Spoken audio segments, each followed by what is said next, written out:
It generally helps when I'm not on mute, right, people? So you were probably hearing me. This is what you get for a high production show, just like Spiritist Conversations is. But let me do this again. Welcome to episode 33 of Spiritist Conversations, a show where we sit down with friends to every month to talk about the world through a Spiritist lens in an informal, unscripted, and unplugged way. I am Dennis Sisi, and today's conversation is, as you might have guessed by my not so professional shirt over here, Halloween. So pull up a chair and join us. Before we bring other folks over here, we just want to remind you that we are broadcasting this episode on YouTube and on Facebook. And so if you want to be part, please head over to Spiritist Conversations page so that we can see your comments and respond to them. We would love to have you here. And so we're very excited to have you here today. I am here in our San Diego studios, but guess who else is here with me as well? Our friend Flavio. Flavio, how are our Boston studios doing these days? Our Boston studio is getting a little colder because it's, guess what? Fall time frame. But we're alive and kicking as usual. So salute and hello from Boston, Massachusetts. That's right. And, people hearing my understand this, we are a very fancy show. And we have many different studios throughout the United States, one in San Diego, one in Boston, and one in Miami with Suzana, who cannot make it today. We miss Suzana. She is busy helping family, but she's going to be our spiritual mentor today, inspiring us from afar. Suzana, whatever you are, we miss you, and we hope to see you soon.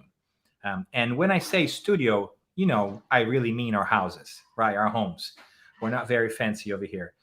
Nevertheless, we have two other wonderful guests that you might already know that we want to bring them on so that they can be part of this conversation. Should we, Flavio, or should we just keep them on hold? What do you think? I think we should keep them on hold a little bit, maybe a little suspense, because one is a very dear friend from our previous conversations, and one is a debut from the Spiritist Conversations. Here they are. There you go. And thank you for being on the show, Mackenzie and Angie. We are really happy that you guys are able to make it today. Thank you so much. It's a pleasure to be here. The studio's directly from Miami. That's right. We have many studios in Miami, apparently, right? But Mackenzie, must be, I don't know, every year we do this at least once, right? Mackenzie is one of our brothers from another mother. We have done different shows there too, and it's great to see you again, buddy. Thanks for hopping on.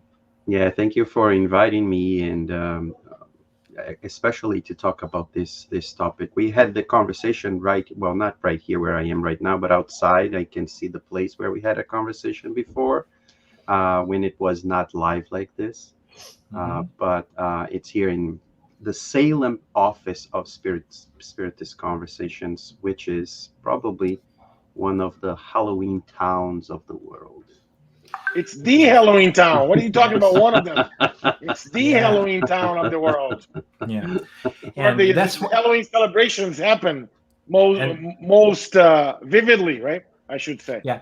And you don't need to say anything in the show, Mackenzie. We just brought you here today because you're in Salem, so you know. Thank you. That's the only reason why. I'm going to put myself on mute now, and then I'll watch you guys.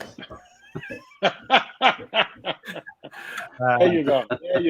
Yeah. Lovely. But that's very right, Mackenzie. That's a great conversation to have as well about Salem and the history of Salem as we talk about Halloween. But before we do that, we also want to say thank you, Angie. Thank you for making it here. We've been trying to get you to come on the show, but you guys know we do this once a month, and we try to plan it ahead, and it's always kind of hard to line people up. So thank you for making your way today. Thank you for inviting. I know you guys have a huge list, so it's a pleasure to be here. Thank you so much. Thanks and welcome, and it's your debut in our conversation, first of the many for sure, Angie. Welcome. Thank you. Awesome. And good evening, good night, and good morning to whatever you are in the world. We see people from Brazil. We see people from England. All different kinds of folks showing up here on the chat. It's always a great time to have your attention here. But should we dive in, Flavio? What do you think? I think we should just talk about this thing called Halloween because it's apparently it's a very famous holiday for a lot of people, even more so for the folks who are in Salem. But before we get to the whole Halloween holiday itself, Mackenzie, maybe you could tell us how it is to live in Salem during Halloween, or should I say Hell-oween? Well, for people who drive, it's certainly Halloween during this time of the year here. Traffic is really really bad, but it makes the town comes, as you said, very live, very alive. Salem has lots of stories, of course, related to themes close to Halloween. Um, but and of course, it tries to live its tradition in bringing people from other places. So it's a very tourist centric town in a certain way, but it's also a very young town because we have Salem College here too. So lots of people, lots of young people live around here too. So there's this old tradition, but also it's a very young city in that sense. So it has a Hey, mixture Mackenzie, of these is two that things. So is that because they killed all the old witches? yeah, here it's the old witch of the east, not of the west. Right, it's the old witch of the west. It's the Wizard of Oz. The old witch of the east is the old witches of the east. But I mean, of course, this is not related to Halloween and so on. And maybe in the future, we could have, and that's I'm not inviting myself. Maybe there are other people that know more about this than me, but it would be a very interesting topic for Spiritist conversations to talk about the story of the witches of this area where they were Mm. killed in 1692. But that's story for Noted. Yeah, Noted. yeah. Maybe another episode we can Yeah. dive right into that. Yeah, history. History. Yeah. Yeah, and that's exactly Mac. And we're just gonna call you Mac because it just sounds so cool, anyways. um, but that's exactly the reason why we wanted to make this episode. People might be asking, why are you guys doing a Halloween episode? What does that have to do with spiritism or spirituality in general? And I think it's a lot because I think Halloween is a wonderful holiday that we all enjoy, but it's kind of like a veiled conversation about spirit communication and mediumship. And we are always very interested about that in spiritism.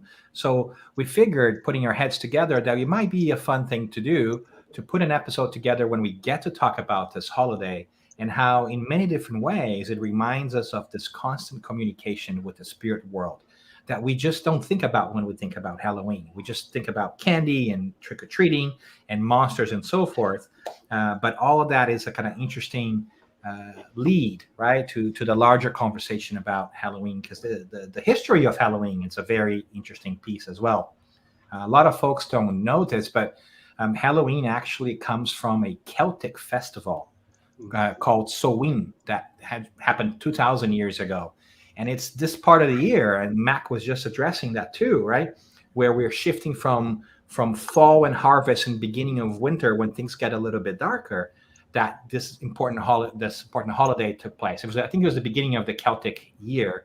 But it makes tons of sense if we think about it, because back in the day, right, this passage was very significant because you had sun, you had harvest, and you had food, and you're going into a dark period that would be cold, that was often equated with death, because maybe you wouldn't survive the winter. So this transition was a big one. And this transition between light and dark, as well as the days become darker and darker, right, less light, were also very meaningful. Maybe not for us these days, because we can flip our light switches on and we can turn our heaters on, right? And winter has become kind of like a fun thing for many people. But back in the day, it was serious business. So there was this connotation about death. And they also believed that there was an opportunity for the spirits to communicate with those living, especially in this part of the year. So the Celts would, they would put bonfires during this day to kind of keep the light going. And the Druids would also use this time to make predictions about what the winter would be like. So it was a very important festival in many different ways, right?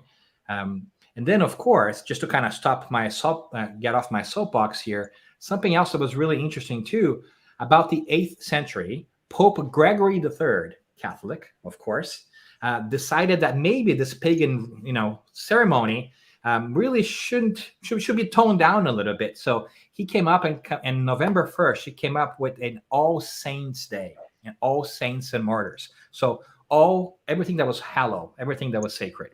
And just like Christmas, the evening before was called All Hallows Eve. And I think you know where I'm going here.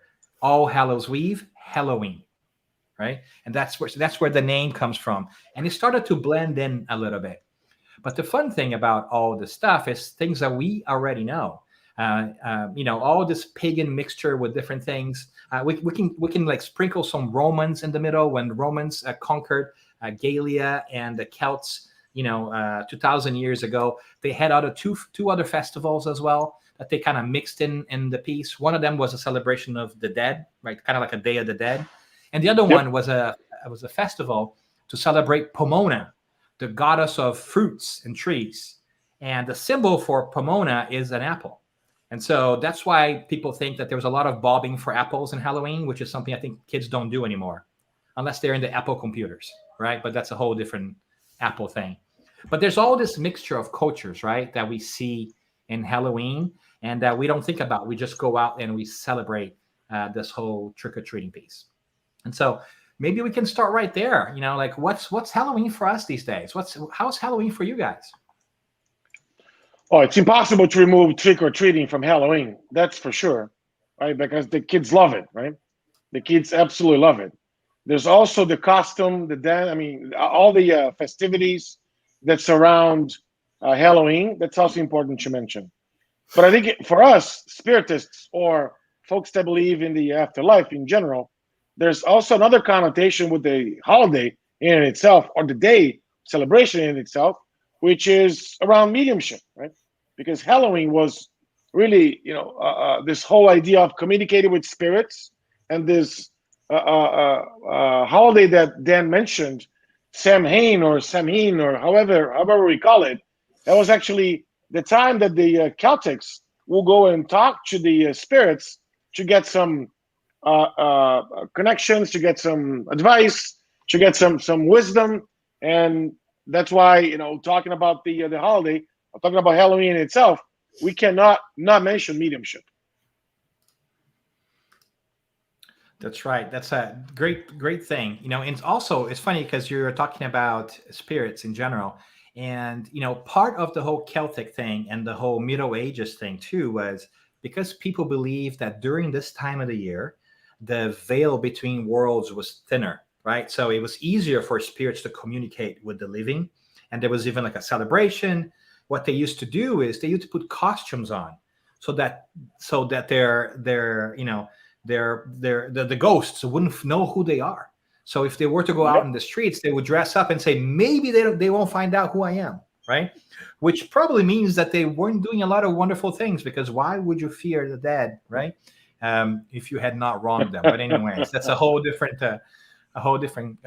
question. But the whole costume thing became really about like, let me hide from these spirits. Let them not recognize that I am here, which I think is really interesting. But it is the beginning of, or at least a heightened sense of, hey, there is spirit communication after all. It is possible for us to communicate with folks on the other side. The other side. Yeah, and more or less at the same time of the all these traditions started, with the Halloween, with the costumes. The time passed, and then they started the other side with King James the First, the son of Mary of the Scots, that he got like crazy with ideas of witch hunt. And when his mother died, he became the big king of England, Ireland, Scotland, and then he brought the persecutions to England. And that's when crazy things started. Anybody could be a witch. And anyone, you didn't even need to communicate really. So I always joke with my friends, I'm a medium right now. So probably I died many times in previous lives, because when you have this characteristic, it's a challenge. It's a challenge in our society nowadays. Imagine in that time. Because when I remember the first time I told my mom that I could see spirits, she was like, "Oh my God, you're going crazy!" And I was like, "No, mom, I just see spirits." And she was like, "That's what the crazy people say." And this was my mother. Oh boy. Absolutely true, right? And I think that's a great point, Angie, because I think that we do have this stigma with mediumship still, right? And I think it's partly reflected in Halloween. We think that spirit communication is an evil thing. It's only about the devil, right? Or ugly things, right? Because what we see, the generally the except for little kids, the costumes we see in Halloween, they're always gory, right? Or sexy. There isn't anything generally like beautiful, right, for a grown up. So there is this perception that spirit communication is something that is weird and unnatural, when in fact it's absolutely but, because throughout history you have always had spirit communication. We always have had mediumship. We just didn't call that mediumship, Yes. right? We Yes. call it prophets, we call it prophesizing, we call it sibyls, we call it, whatever it is. There's so many different shamans, right? There's so many different names that we've given to people who had the ability to communicate with those who were no longer in the physical body. And that in the 1850s, we started to use the term mediumship, right? Or mediums. And that it still feels like a very unnatural thing. People still have this natural blockage that they think it's a bad thing, even though you find it in every religious tradition, even in the Bible, you find, mentions to that, and actually advice on how to conduct mediumship, which is a really interesting piece in general. I think So that one point then that's worth mentioning here is that one of the I think that one of the main things about the idea of why Halloween is very popular, or two things. One is fear. Fear is something that's always with us and will be with us for a very, very long time. We are all afraid of something. And when we don't know something, it's even harder not to fear that something, right? But even knowing, and my father, he used to say this, and I find it very interesting. He says that even spiritists, they are afraid of death. They are afraid of spirits, which is funny in that sense. But he goes beyond, and he says, but most spiritists have a very good spirit protector, like a spirit guide that help them fight the bad spirits, and that spirit guide is called the bed sheets. Because when you're in bed and you're scared of the spirits, you just cover your head with it, and then the spirits go away. And it must be like the best spirit guide of the world, because once you put your bed sheet, then it's over. There's nothing else. I mean, it protects you from the bad spirits. or the bad spirits think you were a ghost, A ghost, right? yeah. Especially if you make like little brown black Holes, circles in exactly, your yeah, sheet, around, right? And yeah. just go boo. Then it scares them back, right? It's Yeah. so But frankly, fear, yeah. I'm more scared of the bed sheets themselves, because it's so hard to put them on the mattress on the corners with those fitted sheets, right? So I think I might be more scared of the sheets and the work that I have to kind of, And yeah. put them And, on than and to what actual about go. folding those sheets? What about Oh my folding? goodness. How Oh, does one that's fold those terrible. sheets, right? So what is it that every time we see a ghost, that ghost had sheets on them? Exactly. I have no idea. So I guess that's why they're scared of us, because we put the sheets on top of ourselves and we say, oh, maybe they're scared of us. And then, oh, maybe now I'll go out with those sheets. So I'll scare everybody. I have no idea. Maybe we can find something like historiology around this, or Yeah. anthropological like research on this. Do I you have think a, that our a, sense of a fashion funny. changes when we die? Maybe. I have a funny story. My son, he was like 9 years old, and he was in school in the time of Halloween. And then all the kids are like talking about Halloween. And then I think few kids told him, "Oh, I'm so afraid of ghosts." And then my son, he was 9, but he was already going to the Spiritist Center since he was born. So he said, "There are no ghosts." And the kid said, "Oh, yeah, I saw." And they said, "No, they are spirits. They are just the souls of people who died. They are no ghosts." And all the kids are like, "Oh, He what?" got even more scared. And then he started asking him, Made friends "You really are quick not right there. afraid?" And he's like, "No, my mom is a medium." You have no idea You what you're know, talking the about. teacher told me this story like he was like inventing. And then I had to tell the teacher a long story about spiritism. That was very funny. Or not. So, Or not.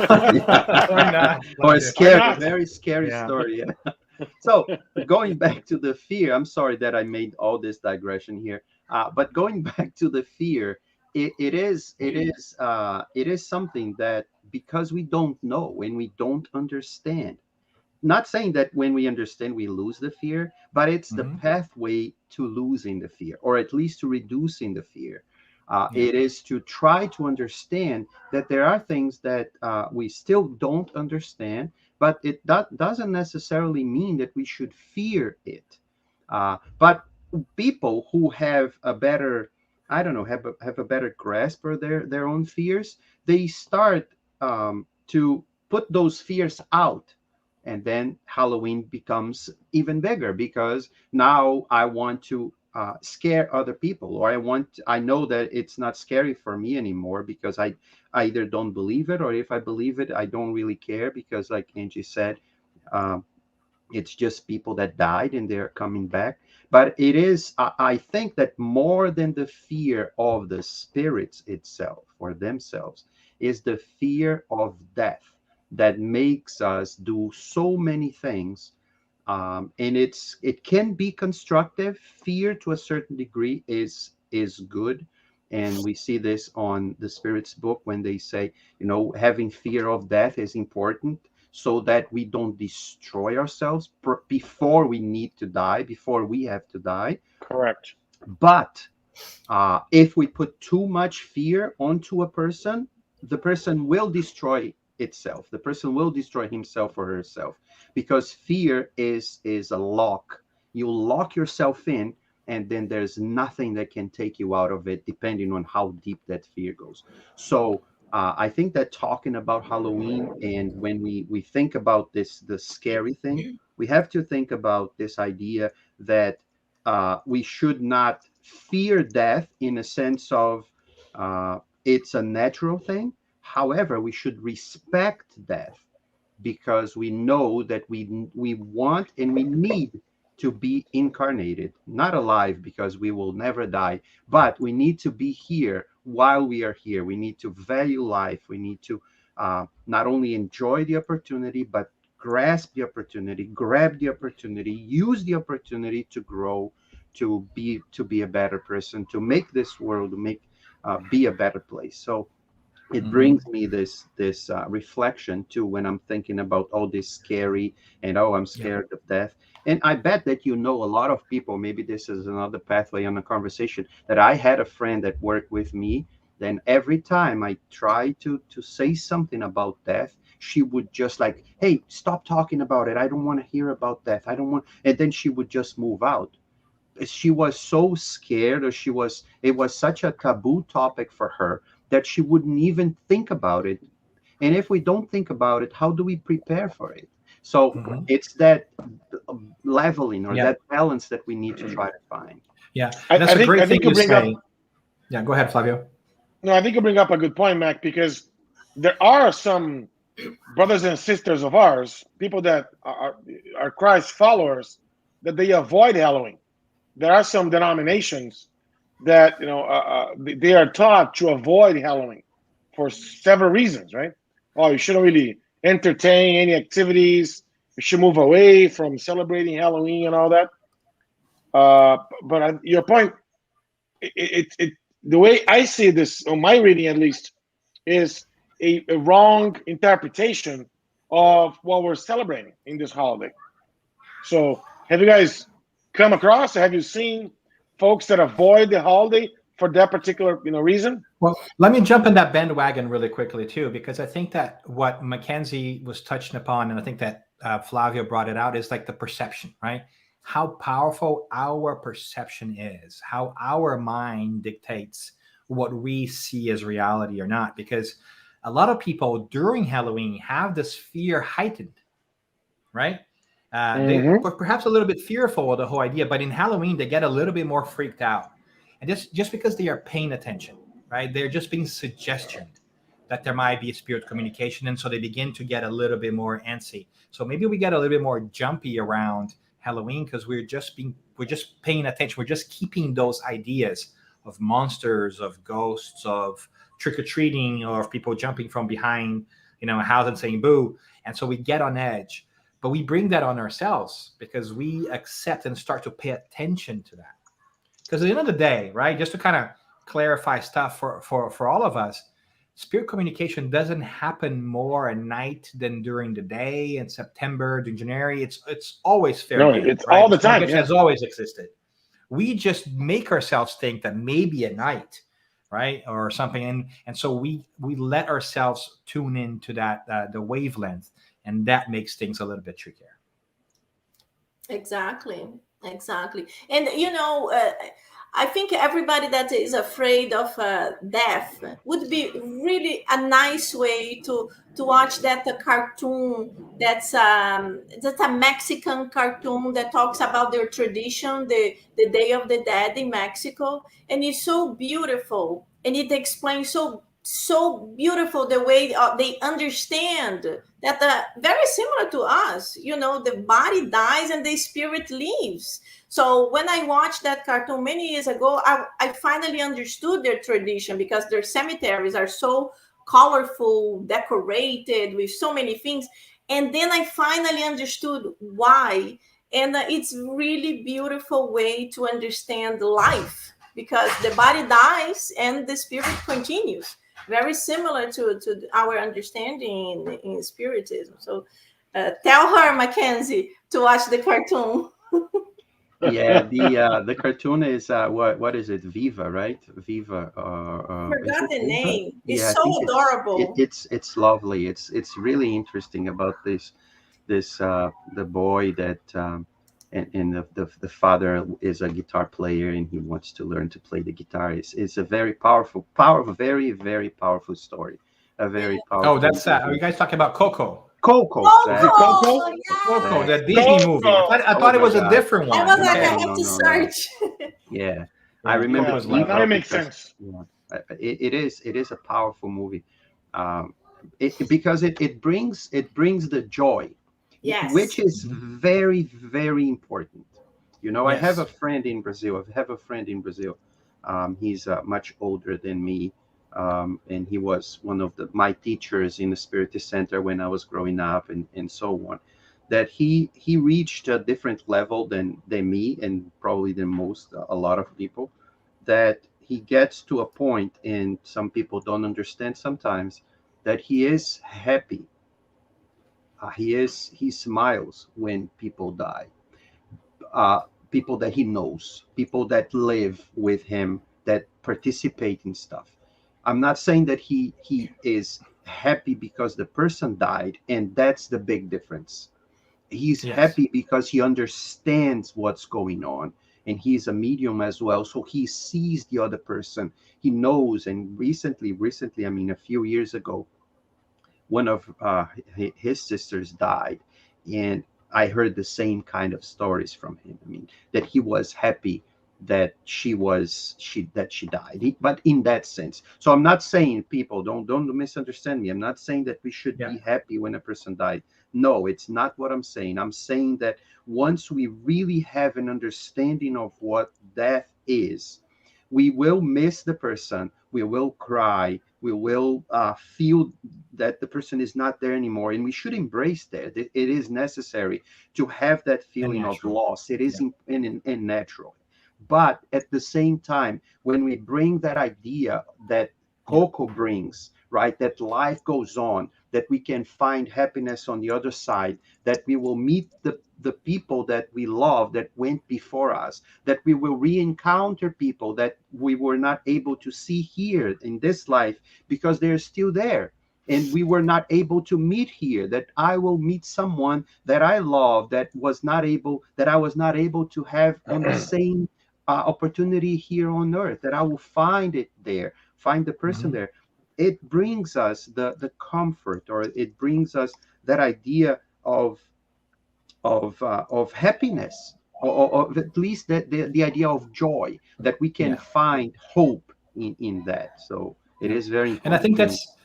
I love that, Matt, because I think that is the greatest challenge that we face, right? Is to embrace that spiritual certainty, or bring it closer to our heart, because the end of all spirituality or religion, whatever it is that you want to call it, ultimately is to realize that we are not our physical bodies. For as long as we think that we are our physical bodies, then death remains this mystery and this thing. But now we know that we are not, and there's many different things we can go into, like how we know, mediumship being one of them. We begin, like, we're being called to shift that thinking and think of ourselves as spirits who are temporarily here and not bodies who have a soul, right? I'm not a body who has a soul, because I'm not that body that has something. I am a spirit that is temporarily in a body in this lifetime. But making that shift in a day-to-day life is really hard. But once we do, things become a little bit easier. There is no death, right? There's just a transformation, because we know, and it's a beautiful thing. I love how you said it, because everybody we've ever known and loved is still there. They might just not be here with us. But go ahead, Angie. I have a quick story about this. So my father-in-law, he is American, and the last days of his physical life, he got very, very sick. And I'm married for almost 22 years. So I always like to talk to him about spirituality, life after death. So, but he was always like, nah, don't come with this. I'm Protestant. I don't believe this. Nah. And then he got very sick for like 3 years. And I used to joke with him. I used to tell him, Bill, when you arrive in the other side, be prepared to come back and say hello to me. And he's like, Angie, you're crazy. Anyway, he was super funny. But in the last years, he was suffering too much. It was a lot of pain. And he was like, he wanted to go. He used to say, I can't take this anymore. It's very painful. Anyway, long story. He died. Of course, I'm not like your friend. I cried a lot. He was like a father for me. So it was very painful. But I knew he was alive. And I was happy that he was alive in the other side. And probably without all that pain, because he was such a wonderful person. He helped so many people. But for me, it was difficult, the distance. But anyway, past the time, 6 months. One day I'm here in my office and I start smelling food that he used to cook. Pea soup. And I start like, oh, this is delicious. And when I look, I see my father-in-law coming towards me from the corridor. And he was much younger, so handsome. He was not sick at all. And he finally came and he said, now I believe. And he disappeared. I was like so happy, but of course I had thousands of questions, but he was gone already. But that was fantastic to see him, that he was well and he understood me. I thought you were going to ask him if he was eating pea soup. That would be good too. Maybe Flip pea soup. His next One of my question. favorites. His next question would have been, trick or treat. But you know what? I need to say here, Angie, I don't believe in one part of your story. Which one? The pea soup is actually delicious. All the rest, pretty plausible for me. But the pea soup thing, not so much. Not so much. Dude, I love split pea soup. You guys haven't lived. I love this. Put some bacon in there. Oh my God, it's amazing. Okay, but hey, with bacon, anything looks good. Sounds good, right? Yeah. But you bring a good point too, because there's an interesting thing. We talk about trick or treating in Halloween, right? And he always has candy and food. And I don't know if folks know this, but the whole trick or treating and the whole food thing came about this other tradition that also happened in the Middle Ages. They were called soul cakes, right? And soul cakes were really like the poor asking during the exact the same time that the Halloween is taking place, the rich for some food. And so they would make these soul cakes and give it to those who were knocking on your door asking for them, because again, winter, right? And you might not have as much food. And what they would do is they would trade to say, hey, I'll give you the soul cake if you pray for the deceased people of my family. So, and that's how the whole trick-or-treating thing started to happen. And with time, it became kids going asking for stuff as opposed to adults. But that's why we knock on people's food and people's door. And traditionally, that's why we give them something, because of soul cakes that were really asking us to pray for those in a specific family who have gone away, which was better than the alternative, what they used to do, which was leave food outside. Leave food and wine outside, right? That's what I remember from the history, that they used to leave food and wine outside for the souls that would come in, visit the homes and eat it. Yeah. Yeah, for your family member, which I think is kind of funny, right? Why leave it outside, right? Like, bring it in. No, please. Together. You're good outside. You're good outside. My deceased mother-in-law, you can stay outside. Thank you. I saw a question there, and maybe we should introduce the question, but it may be. I mean, it may affect Flavio and Angie, because I see something in their background that maybe we should describe, and then we put the question on the air. Oh, hold on. We have some graphics we can put here. Hold on a second. Look at that. Graphics. Questions time. Questions time. Look, questions time. We're very fancy here. Nice. You can see we invest heavily on our graphics. For those folks who are following us through podcast, I'm sorry to break it to you, but we have a very fancy banner that calls for questions time. And by very fancy, Flavio means not fancy at all. It just says questions time, because that's how we roll. Feel free to send in your donations. Nobody gets paid to do this thing, as you can imagine. But what do we see in the background here?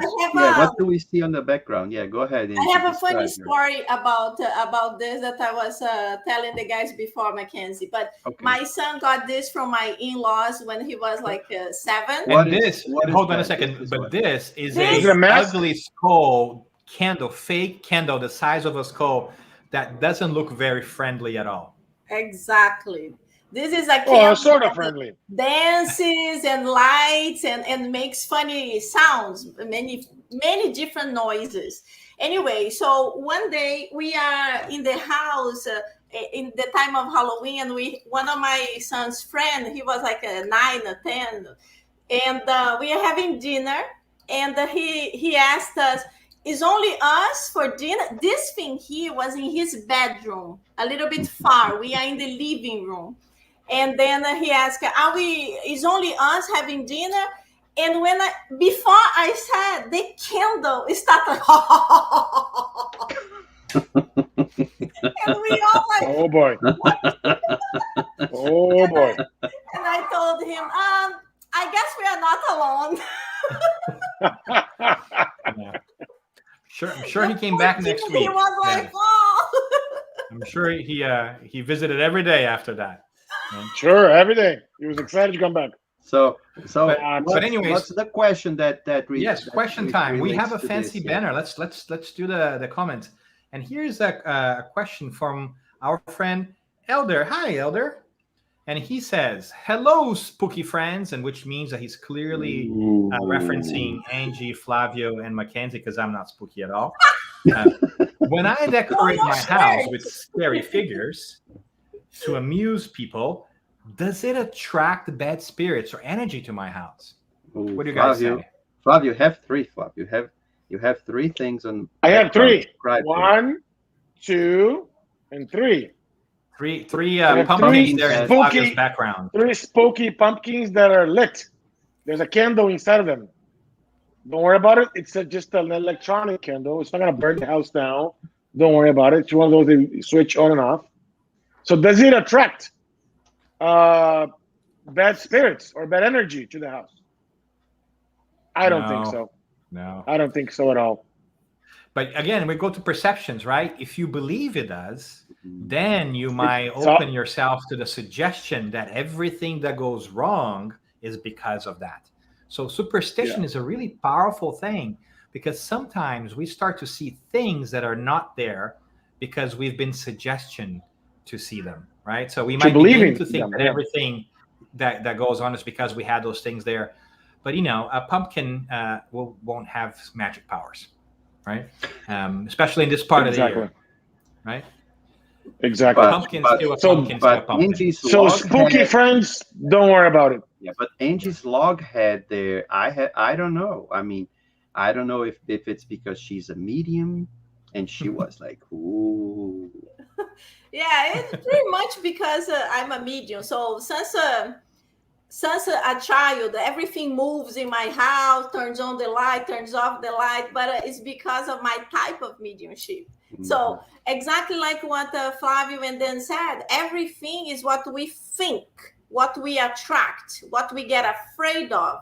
So we put our thoughts, oh, this candle is bringing bad spirits to my house. It's not the candle, it's your mind. Your frequency, instead of being vibrating here or vibrating higher with your guardian angel and good spirits, you start vibrating here. And the ones here are the low vibration spirits who actually like to scare us, like to bring negativity, like to bring fear, and they feed in this energy. So everything is in our mind. So nothing the power of prayer can't dissipate and clear. So don't worry.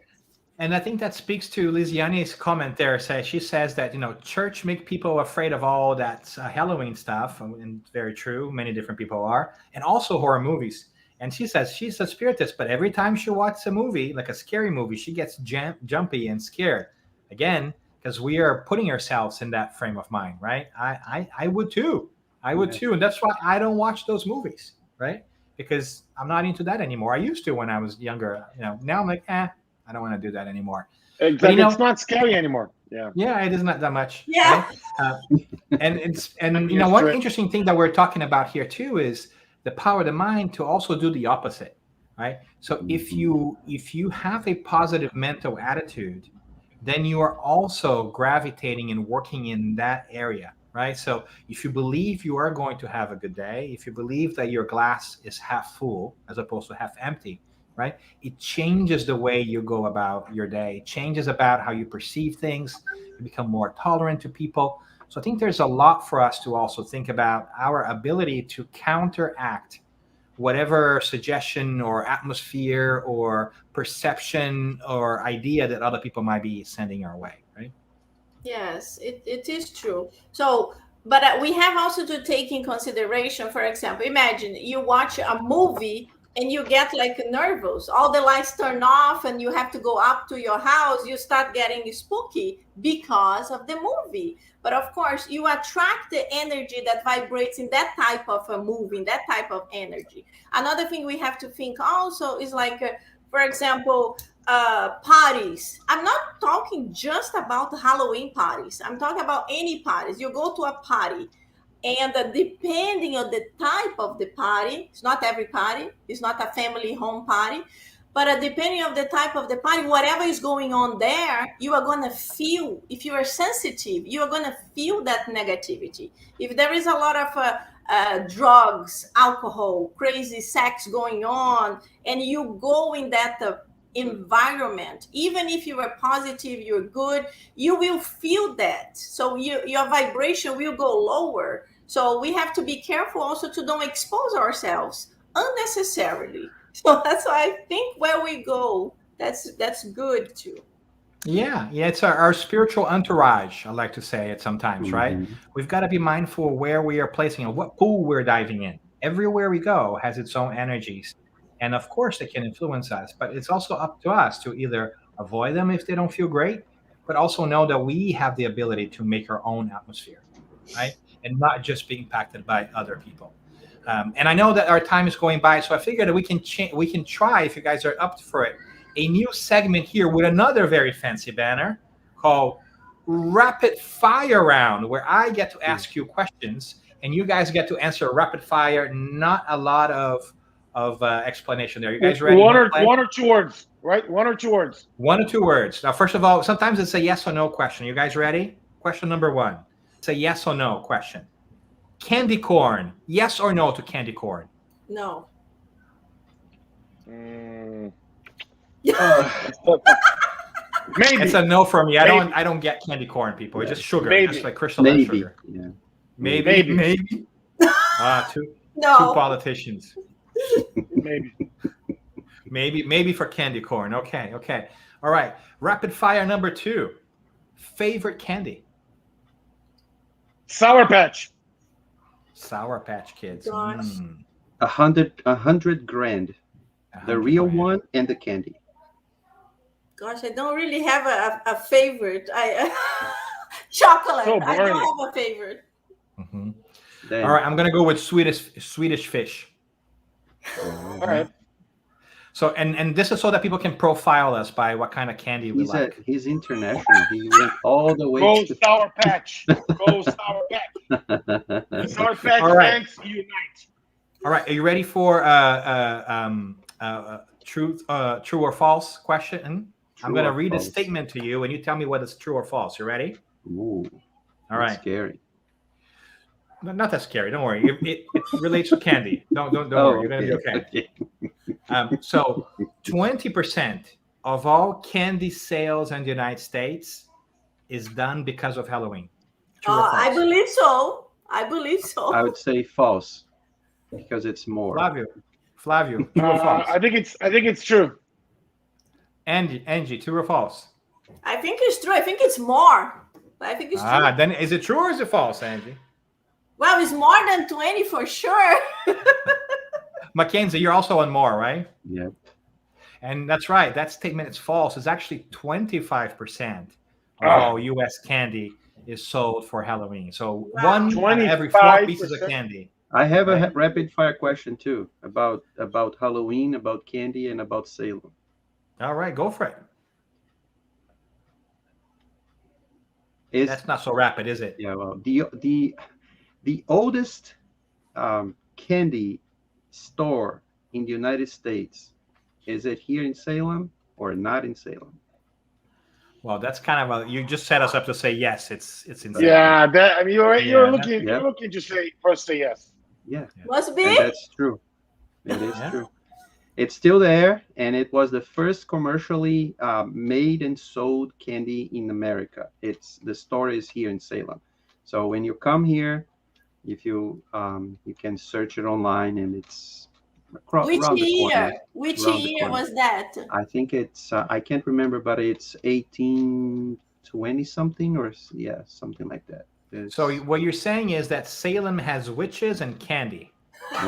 Oh yes, it does. Right. Yes, it's a great combination. And I really like that candy. I don't buy that often, but I really like it. All right, last rapid fire question. This is just to fill in the blanks. Are you guys ready? Yep. Yeah. Some fun statements about Halloween. In 2019, so pre-COVID, right? Because everything changed, right? 400 Americans. This is an interesting one. I didn't know this, so this is kind of cool. Ready? So, okay. So in 2019, Americans spent almost $500 million, so $500 million, right? Buying Halloween costumes for Flavio. Halloween costumes for who were Americans buying Halloween costumes for? And spent for their pets, maybe? For their pets. You're right. $500 million. $500 million in pet costumes. Buying costumes for their pets? I can't believe it. That's insanity. Oh my God. That is insane, huh? I just threw it out there because I thought it would seem it's not possible. I guess it is possible. It is, I guess it is, right? $500 million, and that was like 40% more than the year before. So it was definitely on the rise. But So pre-COVID. we know how Pre-COVID. much Americans are crazy about their pets. We know that. Even when I Yeah. lived in Brazil, everybody already talked about the love of cats and dogs in America. So That's true. they look cute. Well, pets or no pets, we are beginning to reach the end here of our show today. We appreciate everybody dial in. And before we wrap up, right? Before we end, we always have a wrap up session too, where we get to ask you guys, what is the takeaway? What is what's the most important fact or idea or concept that you take away from today's show? Who wants to dive in first? Well, I can go. Ladies Um, first. Come oh, on. well, Ladies first. okay, ladies first. All right. Well, I think the wonderful thing for today, we were talking about Halloween, and we were talking about, the historical point. We talked about how people are afraid of a death. And we also spoke about the mediumship is something very, very old that always existed. So I think the biggest point is understanding that life goes on. And when this physical body dies, the spirit leaves. And it's nothing something scary. It's just maybe something different to people that are not used to it. But this is the beautiful thing that the Spiritism gives to us. The Medium's book from Allan Kardec explains so much in detail and helps us to not be so afraid of a spirit.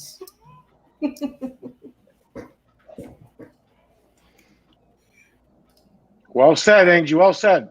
Yeah, that is true. And because Dan started talking about the Celts, right, 2,000 years ago, and immediately, of course, and you finished her saying talking about Allan Kardec, and the name Allan Kardec is not the name of the person.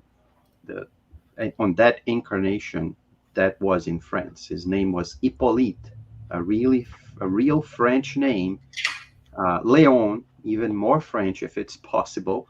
Um, and he took that name, that Allan Kardec name, from a previous incarnation and he was a Celt. He was a Celt, a Druid, and he probably was in one of those many pre-Halloween um, change of seasons, and he was helping us and helping the people there to start understanding more and more about the communication in both between both worlds.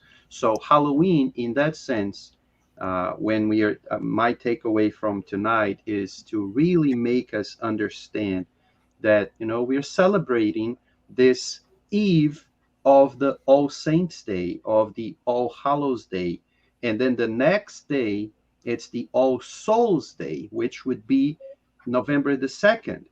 And it is a reality in so many Catholic countries, especially, we come from Brazil, so we know what November 2nd is, which the day that we usually go to the cemetery to pay homage to those who died.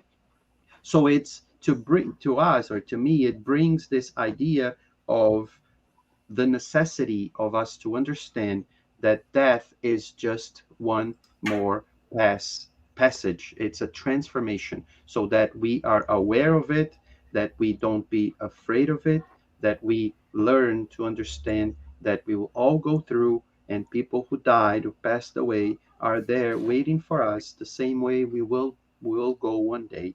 That we enjoy our lives responsibly while we're here. We have fun, but we be responsible, and then we will one day be very happy as well when we go to the other side.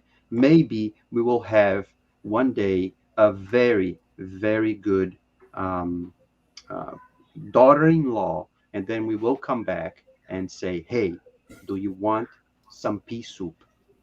And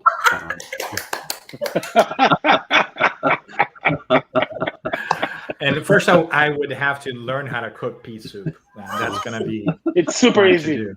Super But I'll go easy. next and let Flavio wrap us up here before we ask for folks to share a little bit more about some of their projects. But I think for me, Halloween really is a wonderful reminder of this communication between worlds, and that this is a present reality that we oftentimes overlook and don't think about during our day-to-day lives because we're so busy with everything else. And yes, it's still a little bit scary, and yes, it's still a little bit about buying candy, but it's also about enjoying time with each other, enjoying time with our kids. And I wish that we could stretch that thinking to say that we are part of a larger spiritual community and realm, and that we can also think about spiritual communication or an interaction between both realms of life every part of the year, every time of the year, and that those who we truly love never are far away. And that I hope that more and more we get to the certainty that we are immortal spirits, and that we too eventually are going to leave this physical world, but we will not stop loving those who we love, and we will not stop communicating with those who are still here as well. I think it brings a lot of hope and joy for me as well. So Halloween is a little appetizer, a little reminder of that. And I like that happens before Christmas too, so that just get my vibes all the way up, and Thanksgiving coming too. So, but anyways, that's what I take away. And Flavio, how about you? What's your takeaway from today and Halloween? I think my takeaway is have fun. Right? This is a great holiday to spend time with families, with kids. It's a great opportunity to go meet your neighbors. Sometimes we are so busy that we don't even know, about our neighbors. We'll knock on their doors, give some candies, trick or treat, have fun. Obviously, there's a lot of history behind Halloween as a holiday, as an event. Yeah, it's important to know about mediumship, why the communication with spirits. That, by the way, happens all the time. It's happening now. It happens all nonstop. Not only in Halloween, not only in Salem, happens all over the world, including in Tauranga, New Zealand. Look at that. We're getting fancy here, folks. We have an audience from New Zealand, Indiana, and everything else. So these are our family, right? The Spiritist Conversations family, and we wish you an amazing Halloween. Do get to spend time with your families. Do get to really go out there, eat some Sour Patches if you like, or any other cookie, candy that you may fancy. But at the end of the day, it's important to go back and really reflect on it, and that's what we're doing here. Of course, we made it fun. We made it casual as we do, without any preparation, without any scripting whatsoever. Just like to invite a couple of friends and hang out and have a conversation. And speaking of those friends, maybe we want to reach out to one of them. Maybe you want to connect with one of them. Angie, maybe you can tell us a little bit about yourself and the Spiritist Center you founded in South Miami, if I'm not mistaken. Yes. So I'm so happy our conversation is so global. We four are in different locations, but if you know anyone here in Miami, I founded a center in April. We are in Coconut Grove. It's very close to Key Biscayne. And the name of the center is Mia of Miami, MIA, Inner Light. So Mia Inner Light. You can find us on YouTube and Facebook. And our meetings are on Tuesdays from 7 to 9. So if you are in Miami and you would like to visit a new center, small center, you are welcome. Come, it will be a pleasure. It's all in English too. Thank you. Coconut Grove. There you go. Thanks, Angie. And of course, we all know Mac. Maybe Mac, you can spend a few minutes. How could she forget Coco? She is around Coconut Grove, people. She's so Coconut Mackenzie, Grove. it's because she's nuts. Coco nuts. Coco nuts. She only remember the nuts. Oh my God. Dan, you're so awesome. I love it. The best kind of nuts. That was a good wrap up. Mackenzie, and how about you, sir? If folks want to get a hold of you and connect with you, tell us about how they can do that. The best way is to come visit Salem. Salem is right the next town where Cantinho de Luz, or our little spot of light, that's how we call the group in English, the little spot of light Spiritist group.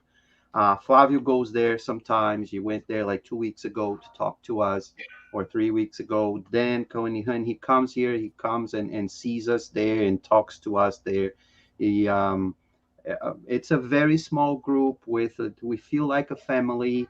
and we try to welcome everyone. So if you're around, if you're coming to visit Salem, stop by in Peabody. It's 5 minutes, from my house to the center is 5 minutes. So it is very close.